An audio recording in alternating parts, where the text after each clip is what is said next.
Hi everybody, it's Richard here again and welcome to another video. And this is a very special video tonight because I have Ross Goodall as a guest. How you doing, Ross? I'm doing well, Richard. Great to be on your channel. I'm delighted to have you on the channel. I've been a big fan of yours for a long time. Ross and James Griffiths and Ross are actually two of the first channels I ever started watching. And it sort of persuaded me to go, dabble into this malarkey video making, and so he's to blame. So tonight, what we're going to do is we're going to go through our top 20 Housemartins stroke Beautiful South singles. And I have been a fan of the Housemartins since day one, really. Well, since Happy Hour came out in 1986, and I bought the album, and then I bought the next album, and I was disgusted that they actually broke up. Now they came back as two of them came back as the Beautiful South, Paul Heaton and Dave Hemingway, and I didn't really bother with them because I thought the music was too light. It wasn't the guitar-based music of the Housemartins until about 3, 4 years later, and we got the Carry On Up the Charts album. I knew some of the singles, but having all those singles together, I thought, wow, this is a really good band. So I started buying the older albums, and then the first new Beautiful South album I bought was Blue as a Color. So what about yourself, Ross? When did you get into Paul Eaton? Probably about 3 years ago, I would say. And it was actually, funnily enough, probably through Top of the Pops, funnily enough. Like, probably how like a lot of folk got into them like at like the time like originally, but because they've been showing a lot of like the reruns like from like the 80s, like on like BBC4. Occasionally, me like when I was still living at home, like me and like my mum like would watch it, and it's 1986, and who do you know, like the Housemartins on doing Happy Hour, and I by this time I was well into things like the Smiths and like kind of all like kind of generally 80s indie kind of like dabbling in that. And yeah, Happy Hour was on. I was like, bloody hell, this is a great song. Like, where's this been all my life so far? Like, so that's kind of like what started it a little bit, and then it just kind of snowballed from there. I got the CD compilation called Soup, which was a kind of half, like I think 6 Housemartin songs on it, and then the rest was like Beautiful South. Like, so I was just exposed to like all like this great music, like all like in like one go, and then I kind of started to get the albums and singles just kind of snowballed from there a little bit. Mm-hmm. Well, this is good for me because I'm actually going to see Paul Heaton Mhm. Wednesday night. Unfortunately, Jackie's not going to be there Yep. because the doctor has advised her not to sing for a while. Mm. So I don't know how he's going to do this, if he's going to bring in anyone else or if he's just going to do the show on his own. Yeah, well, I've seen him. I've seen him in Some Guys or Another about 5 times now, like in like my short time of being like a fan of his. And but 2 of them was solo. But even then, by himself, he still does a great show. He still does all like the same songs basically, but it's still a fantastic show. So again, that's probably another reason why I was so into him, because again his concert tickets are about 30 quid, so they're really affordable, and again he always puts on a fantastic show, so I think that's also what contributed like as well. Well, this will be my fourth time. And could you imagine if you brought in Alison Wheeler? Jackie would probably sitting in her bed going, "Ah." Anyway, so what we're going to do, top 20 singles, if we do 5 a piece from 20 to 11, and then we'll do 10, 9, 8, 7, 6, so forth, down to number 1. So do you want to start with your 20 to 16? Yes, of course. So number 20 for me is going to be maybe a bit of a surprise, but Old Red Eyes is back. I've got, which I think a Okay. lot of people would expect to have a bit higher, but it's always a song I found, I guess, a tad overrated, but well, in, but it's probably grown on me a bit more, like in like recent like years. Again, it's one of his kind of classic kind of pub songs about a kind of character who just sort of spends the days out drinking away, and maybe a little bit like prophetic as well, like how like Heaton a couple of years later would sort of become like this character, like developing a kind of alcohol problem. But no, like it's a good song. I like the kind of contrast, like the verses and the kind of chorus. And then next one up, I've not got the actual single for, but it's the track "The Table" from Quench. So yeah, this was one I think the fourth single, reached sort of like 46 on the charts. Again, a song I've always liked, and I particularly like the single version where you've got like a choir on it, like as well. I think that sounds great. Another one you think might is a bit low at number 18, but I've gone for a perfect 10, which again I think a lot of people would have a lot higher. But yeah, so that one like the most popular chance. It's a fun song, and like yeah, again, really good chorus. But I just think that there's a lot more I think better songs that he's like put out like as singles, like that were slightly more maybe slightly more biting lyrics and a bit more kind of meaning to them, I guess. 17 is going for Me and the Farmer, one of my many Housemartins entries I've got on this list here. So again, a great track from the Housemartins' last album, a lot more kind of meaty sound to it in terms of like the guitars. They've turned up the guitars a lot, and again, just really like the song. So yeah, that one's number 17. I think the last one for me for Until I Pass Over to You would be number 16, and One Last Love Song, a kind of non-album. I think they put this out on the Carrying Up the Charts compilation. It's kind of the single from that. Nice kind of country tinge song to it with a kind of sorrowful but kind of like sing-alongable chorus. So a nice track there. So that's my first 5 there. Well, if you think yours is, if you think some of yours is actually too low, my number 20 is A Little Time. Oh, all right. Number 1 hit single, which I think is a fine song. It's really enhanced with the video. You really watch the video and listen to the song. I just get a little bit fed up with it. I've heard it so much, and it's my number 20. The number 19, I don't have the single, and it's from the album Gaze, and it's Just a Few Things That I Ain't. And I love some of the lyrics of this, especially the lyric, I've been smart arse, marty arse, on and off a lard arse. Some of the lyrics are hilarious, and it's a jaunty little number. Thoroughly enjoyed it, and it only got to, I think, number 40 or something, or 20. Hold on, I've written it down here somewhere. It got to. I'll have it here because I put the chart placings next to it. So it got 30. 30. Yeah. Then my number 18, I don't have the single either. It's from 0898, and it's Bell Bottom Tear. Now, I do like this song a lot. I'm not a huge Dave Hemingway fan of his voice, but in this it really works. But it's Brianna Currigan's voice in this, which is absolutely gorgeous, and it's a really melodic song. So that gets my number 18. 17 is one that you've mentioned already. It's Old Red Eyes Is Back, which I think is a really good song. And funny enough, whenever I first saw Paul and Jackie doing the What Have We Become tour way back in 2014, I had a song that I wanted to hear, and I thought there's no way he's going to play it, which he did, but I'll come to that. And my girlfriend, she wanted to hear this, and we thought, no way will he play it, but he did, and it was brilliant. I really like the guitars in this, and it's, as you said, it sort of predates him actually becoming a bit of a drunk himself. And then my number 16, and it's the third single from the debut album, and it's I'll Sail This Ship Alone, which is an absolutely gorgeous song, but unfortunately it could not get any higher than 16 for me. So that's my 20 to 16.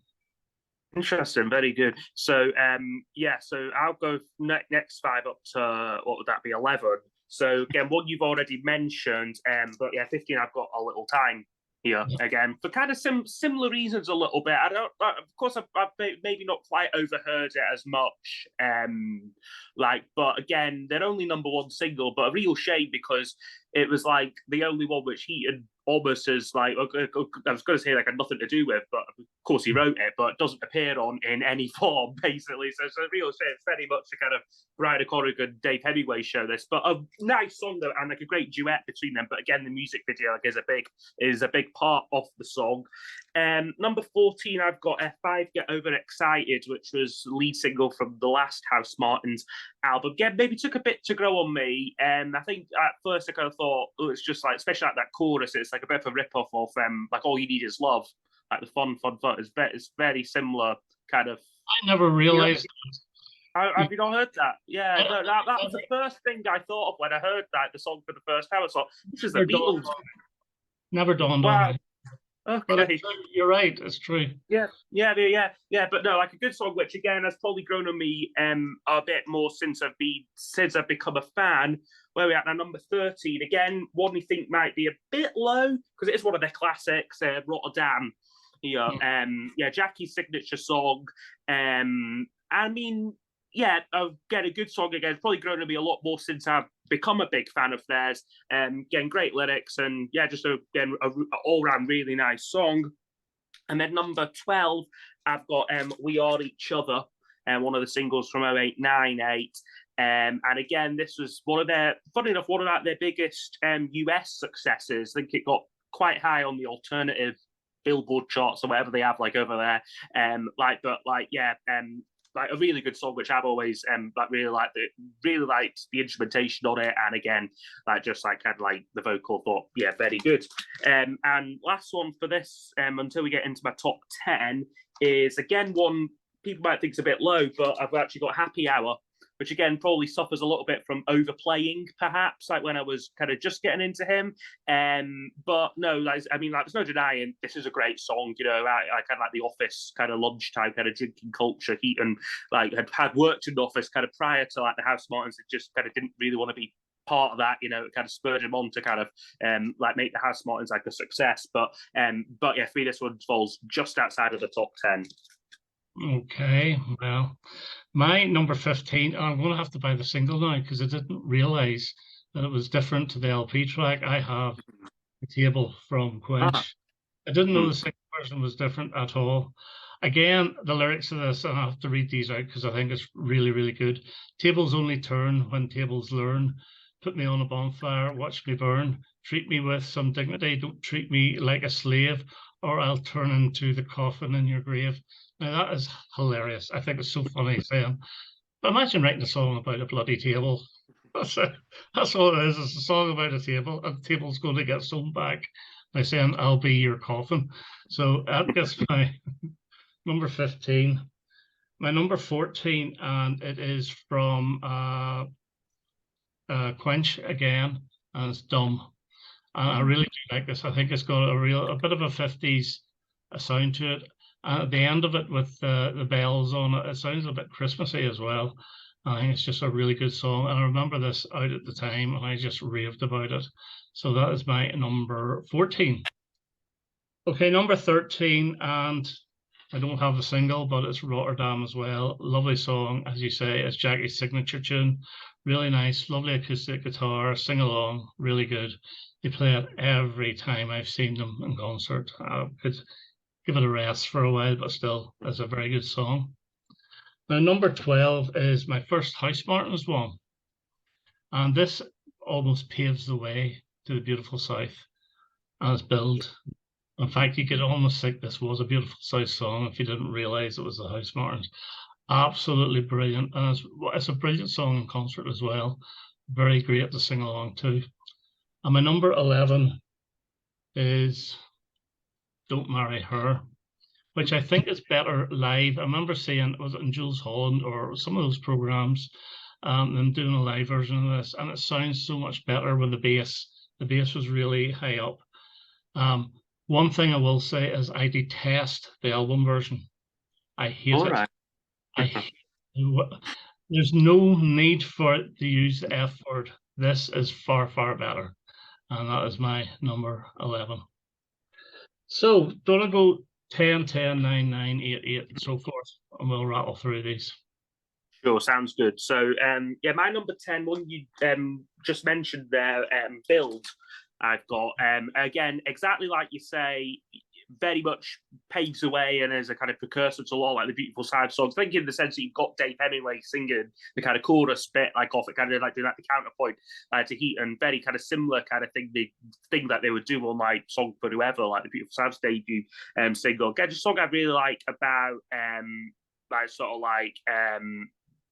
construction and the kind of destruction like of like communities and that, like great lyrics like clambering men in big bad boots, dug up my den, dug up my roots, treated us like plasticine town, they built us up, then knocked us down. So a great song, and again a fantastic vocal like as always from Heaton. So that's my number 10. Excellent. Well, my number 10 is their second single, the Beautiful South second single, and as you keep it all in. And I love Brianna Corrigan's voice in this. And I have to admit, I think I prefer Brianna Corrigan in the Beautiful South to Jackie Abbott. Even though I love the Paul Heaton Jackie Abbott duo, but I just think she adds something different. Jackie Abbott's voice is sort of more, well, it's not as quirky as Brianna, and I think it's a lot more commercial. I think this is just a really, really catchy song, and it got to number 8 in the charts and thoroughly deserved it. So that's my number 10. Lovely. Number 9 for me is the Housemartins' second single, so Sheep. I've got here. Quite a simple song to call like The Surface and that, but again, it's just a really fun track for me. I like it. It's kind of like the lyrics to it, and just all around a really fun song, which I think should have got a bit high, only reached number 56 on the charts, but no, a really good song there. So that's my number 9. I like Sheep, but I always look at it as the acoustic version of Happy Hour. It's more or less the same riff, but it didn't make my list. So my number 9 and number 37 in 1994, it's Pretty as Eyes, which is a gorgeous song. And take a look at these crow's feet sitting on the prettiest eyes. So it's really about a song about aging and losing beauty, but your eyes still tell you that you're a beautiful person, if you see what I mean. As I say, it only got to number 34, and it's one of his best ever compositions. It's just a pity that it didn't do better. By this time, this is their 4th album, Meow, they weren't as popular, and they were going downhill a lot. They were ending up playing on Pebble Mill at 1. I remember seeing them to promote the album. And it wasn't until later on in the year when they released the Carry On Up the Charts, they started getting really big, really successful again. But this is a fantastic song, and I guess my number 9. Absolutely. I mean, I'll spoil it. I've got that one coming up, but I'm very jealous of your 7-inch copy of it. I've been looking for that for like quite a while. That was bought in the cheapie box in a shop at the time because it didn't sell anything, and I thought, I'll pick it up. Yeah, no, well, you'd struggle to get that under, I'd say, 30 quid now, to be honest. It's shot in value, absolutely. So my number 8 I'm on to now. Again, one you've already mentioned, but the third Beautiful South single, I'll Sail the Ship Alone. Again, a song I've always thought was really nice. Underperformed chart-wise, absolutely got to number 31. I think they always thought this would be a kind of Christmassy kind of hit. But it didn't really that work out. But no, a really nice ballad. Again, Heaton's vocal, fantastic. So that would be my my number 8 there. Great choice. Love the song. My number 8 is the one that you had way far too low, in my opinion. That's Perfect 10. Oh, wow, okay. I think this is good. Now, I do love the live version that Paul and Jackie do, the rocked up version. I've never heard that. I think it's really, really good. But overall, this is just a really fun single, and it's a little bit different for them. So it's got a little bit of a funky groove to it, rather than either piano-led ballad or acoustic guitar. This one, sort of a bit of a almost dance groove to it. But really great song. Number 2 in 1998, and gets my number 8. And the video for this is fantastic as well. Yeah, I read with that one that's like Norman Cook, aka Fatboy Slim, was involved with that song. I'm not sure if he produced it or just had some hand on it, but you can kind of tell it has a much more kind of contemporary sound for the time.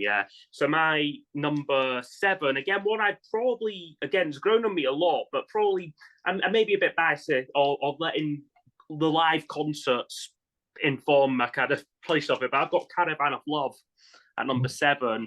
Again, a song he didn't write, but probably certainly like the Housemartins' that biggest hit, a kind of Christmas number 1 in 1986.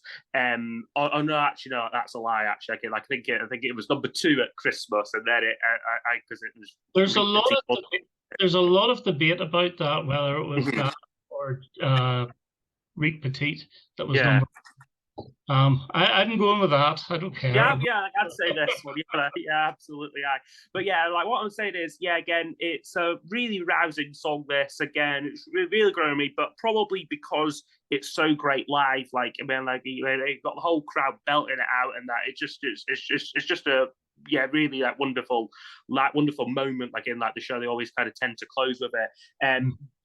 But no, it's still a really great song, and again, it's quite remarkable that they were all get really good singers. Like, like every member like off like Housemartins, so you couldn't imagine the Smiths doing this, like, any other kind of 80s bands like off like the time, but it just shows like, I guess, like the versatility, like they could tackle a song like this, make it their own, and really pull it off. So yeah, kind of out of love for me, would get number 7. I always thought that was a very old song, like an Isley Brothers song, but it Mm. wasn't. It was only a year old whenever they covered it. I think it was Isley Jasper Isley that had a minor hit with it the year before. But Oh. I thought it was from the 70s, but obviously not. Ah. Mm-hmm. My number 7, I don't have the single, and it's always mistitled, and people seem to think it's called Carry On Regardless, but Mm-hmm. it's not as good as gold. And yet again, a fantastic song, and you can sing along with this. And it has got my favorite lyric. I want my sun-drenched, windswept Ingrid Bergman kiss. Not in the next life. I want it in this. I want it in this. I think it's really, really excellent. Now, I do think that he took this song again and tried to rewrite it as Manchester Mm. superbly, but this here is absolutely magnificent. And I think this was the first single from this album, and it only got to number 23 in the charts, which is a shame because it's absolutely brilliant. Yeah, no, yeah, it's a real shame that, I mean, like Meow is one of my favorite albums off theirs, and they're just like the two singles where I guess Heaton was the main person of them, didn't really do all that well chart wise, but the one that did was Everybody's Talking, which is a cover and Jackie singing. So it Yeah, was it was all pattern they had, like Heaton songs never normally perform too well chart wise, but when either is Jackie or Brian O'Connor singing, then they tend to race up the charts.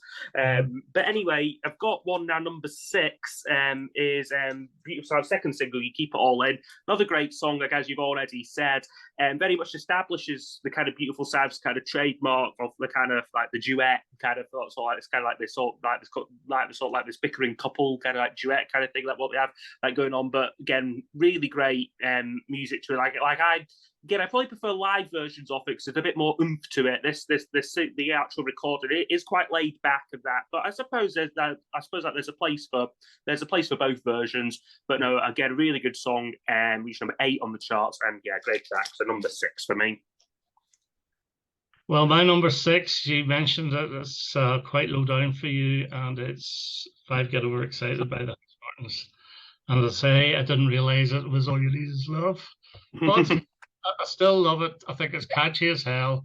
Um, I love the lyrics again. Like I am a guy from Camden Town.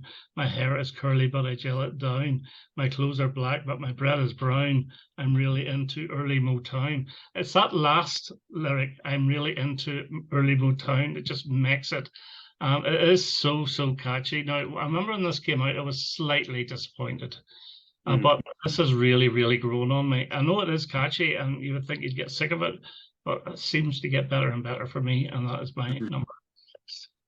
Yeah. I always found it quite interesting that like that second Housemartins album, certainly in terms of the singles, was never as anywhere near as successful as like the first one, as far as you had Happy Hour and guess kind of had a lover off that kind of era. But then even only like a few months later, that one struggled to get into like the top 10, and the other singles, Build and Me and the Farmer Again, were both relatively disappointing. So I guess that's maybe another reason why he maybe thought to move on.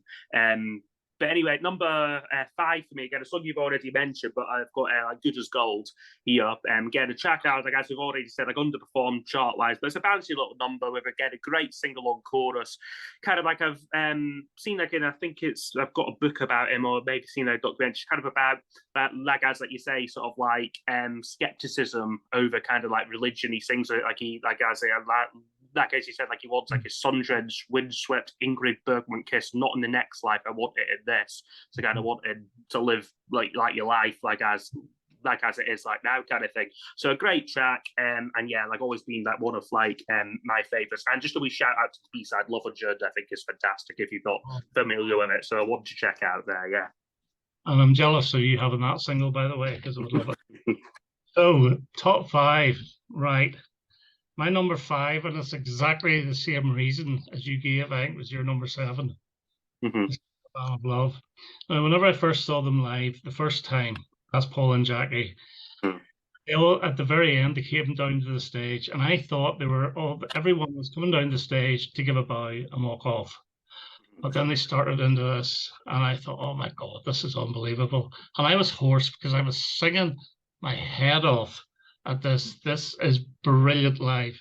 It really is. And it just shows how good a singer Paul Heaton actually is. You know, he's hitting all the notes every time. But yeah, love it. Definitely the number 1 at Christmas '86. Some but I say yes.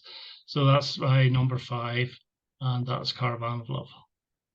Yeah, absolutely, very good. So, what we're on now? Why was number 4? And we're going right back. It's debut single, and as debut singles go, I think it's one of the best. Flag Day. Yeah, just a brilliant track. I kind of, I said, can't think of one like a kind of debut single better, where a band kind of arrived fully formed in the sense of Heaton is on the top of his game vocally on this. And in terms of the songwriting, is absolutely like on point, very much kind of about like I think it's about it's basically just about poverty, and it's still a very relevant like songs like today, like I'd say. And yeah, fantastic track, failed to chart, but a great song. And I prefer this single version over the slightly more gospely album version, but the album version like has grown on me. Like at first when I got London Nil Ho 4, it was one I would tend to skip actually, but it wasn't until I heard the single version that it kind of clicked to me like the song. So yeah, Flag Day would be a number 4, definitely a firm favourite of mine. I actually thought that was going to be your number 1. So it is. Really well. Okay. Mm-hmm. I've heard you talk about that one before. Mm-hmm. Well, you're not going to be happy, but my number 4 is Me and the Farmer. Oh, okay. It's Fear Sound. I do prefer their second album to their first album. I think it's more consistent, and I do prefer the singles of, well, not all of them necessarily, but this is brilliant. And it's the first time you actually see Paul Heaton with a guitar in his hands as well. And again, the lyrics, Me and the Farmer, like brother, like sister, getting on like hand and blister. You know, it's again, he's very, very witty with his lyrics. I just think this is catchy as hell, and it's a really good, fun video as well. So that's my number 4. And I got to number 15 in 1987.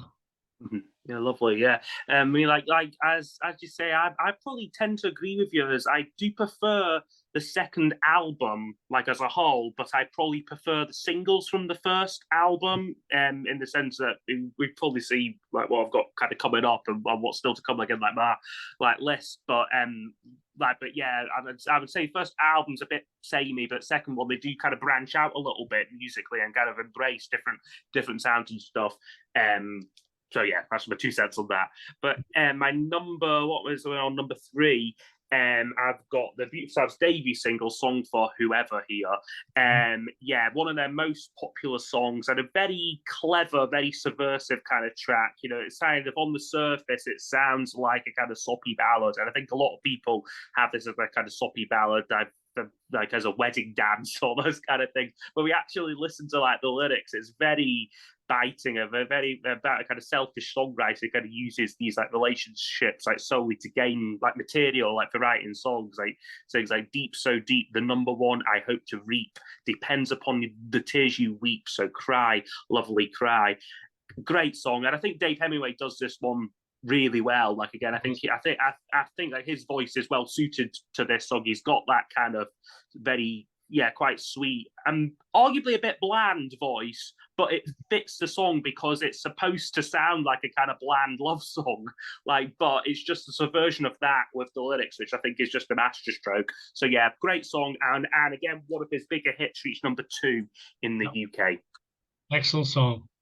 Well, my number three is the one I wanted them to play live the first time I saw them, and I thought, no way in hell will they play this, and they did. Huh? It's One Last Love Song. Mm-hmm.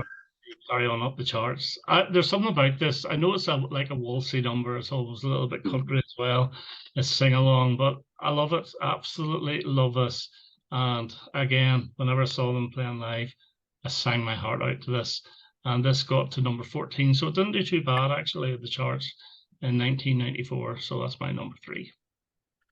Lovely, yeah. And number two, again, for me, I've not got the single for it, but I was very jealous of your copy. So I've got Prettiest Eyes, but it's from the Meow album. And again, just a beautiful song, this very charming track about, as you say, like an aging couple showing their age through like they kind of like their lived experience, like throughout their eyes. Take a look at these crow's feet sitting on the prettiest eyes, 25th of December, 59 4th jazz. Beautiful lyrics. And again, his vocal delivery is fantastic. It's just such a shame this just didn't capture more people's like imagination. But I think it being on like the carrying up the charts, I think it did reach a wider audience. I think it's what he plays to this day is still a live favourite, and I think is, and I'm quite glad that it is. But yeah, always been a firm favourite of mine there, like ever since I got into Paul Heaton. Excellent song. My number two is your number three. Mm-hmm. And you said everything about it. This is a smart arse song. Mm-hmm. It is, but it's clever to the extent of being a smart arse. It's overly clever. I love it. I think it's great. And I think the two dual vocals, it works so well, especially doing the Jennifer Allen, Philippa Sue bit. Do you like the album version with the ending, or do you prefer the sing? I do. I think there's a place for both of them. If I don't mind the single, but I love the album. But it always feels like it's just going into kind of a different song, like almost kind of thing. Like when you first hear it, it's like, God, what's this? It just seems to go on forever. But then it doesn't drag either. But that's like the thing. Like I kind of think, even though it's repetitive, the way it just builds momentum like as it goes on, I think is really great. So yeah, I do really rate the album version too. I like both of them, still do. But I think they chose. The correct decision was to edit it for the single. I think it works better as a single. So we're down to number one then, aren't we? Yeah, number one. So this is interesting because I don't think you've mentioned this yet. So it would be quite interesting if we do wind up having the same number one. If I can guess, I'm going to guess you're going to go for the Housemartins. Think for a minute. Well, you would be very correct. That is my number one choice. Yeah, think for a minute. Again, always been a favourite of mine. Again, beautiful lyric about, I guess, the kind of, society was kind of no longer sort of caring kind of thing about like vulnerable, and that was like Heaton's beautiful angelic voice on it. It's just a wonderful song. Again, I like both album and single version. They're very different in tone. The album and that single version is a lot more like acoustic based and very kind of it's almost like the opposite of like what you'd expect kind of thing. Like you'd expect them to issue the kind of slightly more poppy jangly version like as the single, and the quiet acoustic one like on the album, but it's the other way around. But I really like both versions, and again, I think it's an incredible song. So yeah, I think for a minute, my number one choice. It didn't make my 20 because I don't like the single version. If it had the album version, the jingly jangly one, it would have got in. But I've never been keen on the acoustic version at all. I like the B-side. Something about the light on the B-side. On the B-side of this, you have got I Smell Winter. All right. Is that the only one? Well, it's I Smell Winter, Who Needs the Limelight, Joy, Joy, Joy, and Wrap Around the Clock. Who Needs the Limelight? It's a great wee instrumental, so it is. Okay. Yeah, well, I really like I Smell Winter. I think that could have been a single. I could like its own right. Again, they had some cracking B-sides as well, like the Housemartins. That's probably a video for another day, I think. It's only recently I've got into that, like the single version. Again, always album versions always be great, but I think maybe in the past year or two, just that single version I think is also really beautiful. I'm sure you can guess my number one. Well, I'm struggling a little bit to see what you've missed out. I mean, you've not had Flag Day, so it could be Flag Day, and you've not had you've had a little time. Yeah, I'm kind of struggling a bit. Okay. Happy hour. I thought you'd already said that. All right. First, say this is what got me into the Housemartins. I love it. Fantastic single, 1986, and this was pushing things like the Smiths' Ask and Panic. I prefer this to the Smiths' Ask and Panic. Yeah. Like, for me, the Smiths were the 80s, but the Housemartins came along with some of these singles, and I thought really ran them close. And a fantastic video with the Plasticine Men. And Phil Jupitus is actually in that video, a young Phil Jupitus, if you've ever noticed. I just think it's really, really good. And the B-side I love as well, which is The Mighty Ship, and it's just a little instrumental with harmonica, which is great fun as well. So that is my number one. Well, Ross, we managed to do that in the first session. We've got a couple of minutes left. So, yeah, what about Paul Heaton and Jackie Abbott? What about their albums? Quickly, what is your favourite of all their albums? My favourite would be the second one, which I've Wisdom, Laughter and Lines. I forgot the title of it there. Correct. yeah, no, absolutely, yeah. I mean, to be honest, I like them all apart from Crooked Calypso. I think is a bit, the second side of that's a bit weak, but I like them all generally. I just wish that he'd maybe try something a bit different, or something, maybe use a different producer, or maybe just do something a bit left field a little bit. But he's still consistently great, and I think that again, even on the new one, or the one that came out last year, there's still some great songs on that. What about yourself? Yeah, I'm starting to the new one is starting to grow on me a bit. The second one is my favorite. The first is my second favorite, and then Manchester Calling is my third favorite. The new one, we're identical then, pretty much. Calypso is my least favorite. So, I don't like that song. I Got a Praise, or I can't even remember the name of it. Yeah, I Got a Praise. Yeah, not keen. Okay, folks. Well, that was enjoyable, and thank you so much, Ross, for coming along. And great to have you, and we maybe do another one sometime. Yeah, hopefully. Yeah, I'd love to have you on my channel at some point as well. Yeah, I've had a good, I've had fun coming up with this list. Absolutely. Okay. Well, that's us for now, and I'm sure I'll have another video quite soon. That's all the best from me. And yeah, all the best from me as well. Thank you. Bye.